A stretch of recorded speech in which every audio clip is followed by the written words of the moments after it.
Hey everybody, it's Neil from 2AF. Today we're going to talk about Bravo Company guns.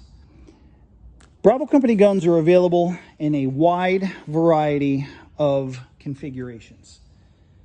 The main difference is going to be caliber. They only make guns in two different calibers, 300 Blackout and 5.56. Today we're really just going to focus on the 5.56 brand or caliber. And then all the different barrel lengths. In 5.56, their barrel lengths will go down to 11.5. They have 12.5, 14.5, 16, 18, and there are even a couple 20 inches. The next difference is going to be what that barrel is made out of. They have their chrome line barrel. They have their hammer forged barrel. They have their stainless barrels. And then one other small difference is they have their iron bond coated stainless. It's still a stainless barrel. It just has an iron bond coating on the outside and the inside. That iron bond coating makes it look black, so it's hard to tell just by looking at it compared to a black chrome line barrel. The easiest way to tell is look at the barrel twist rate. If it says 1 in 8, that's going to be the stainless barrel. If it says 1 in 7, that's going to be one of the chrome line barrels. Now, even if we narrow that down to we have a chrome line barrel, there are still a lot of differences. They have their standard profile. They have their lightweight profile. They have their ELW profile. And then they have the ELWF profile. Past that, we've got standard chrome line and we've got hammer forged. A couple ways you can tell just by looking at it if it's a chrome line barrel, it's 1 in 7 twist, is if this barrel profile is roughly, it's a little skinnier, but if it's roughly the same size as that flash hider, that's going to be their standard profile. If you see that it's skinnier, you know, you got your flash hider here and then the barrel gets a little visibly skinnier behind there, you know that's going to be either their ELW, their ELWF, or their lightweight profile. Now their lightweight profile has more steps in it. It'll be skinny, then it'll step up at the gas block, and then it'll get skinny again until it gets back towards the chamber, and then it'll step up again. Their ELW and ELWF profiles are a more steady taper from where it's fattest back here by the chamber, and then it starts tapering down, tapering down, tapering down. It's pretty much a steady taper all the way towards the end. And at the end, it gets pretty skinny. You can tell just by looking at it when there's a flash hider on there, if that skinny profile, if that skinny muzzle end of the barrel is followed by a flash hider, which looks like it's fatter, that's going to be one of their skinnier profile barrels. Hammer forged barrels are only available in their standard profile and their ELW profile.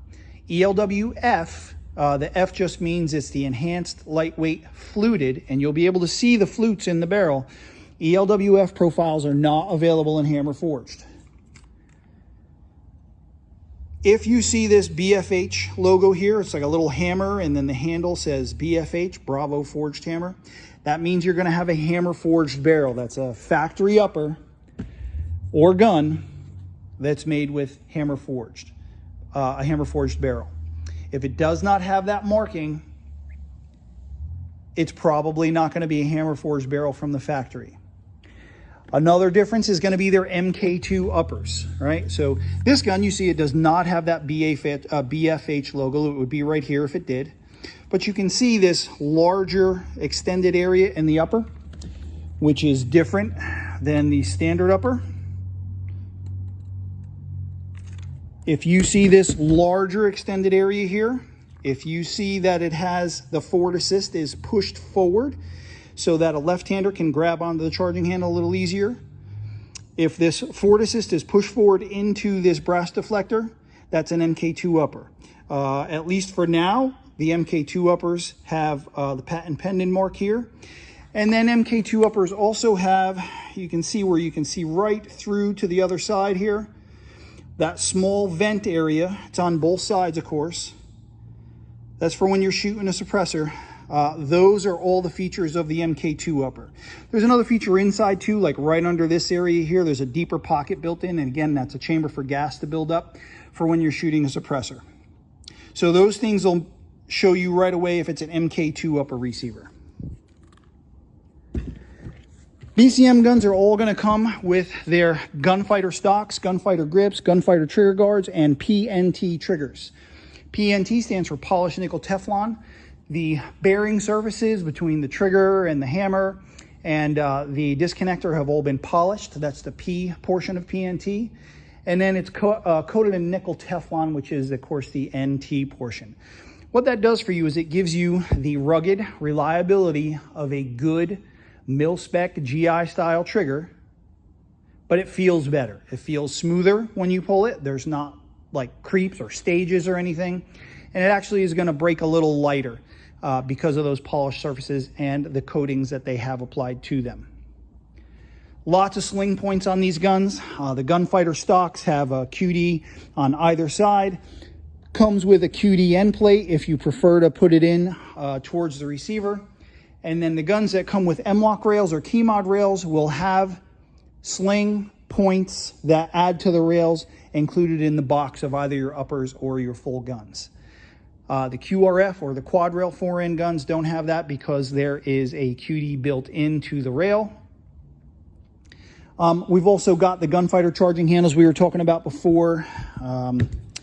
Gunfighter charging handles, you can see here, this is the standard. If it has the same size latch on both sides, that'll be your ambi. The ambi you can pull and it will unlock from both sides. This is a standard. If you're pulling on this side, it's not going to unlock.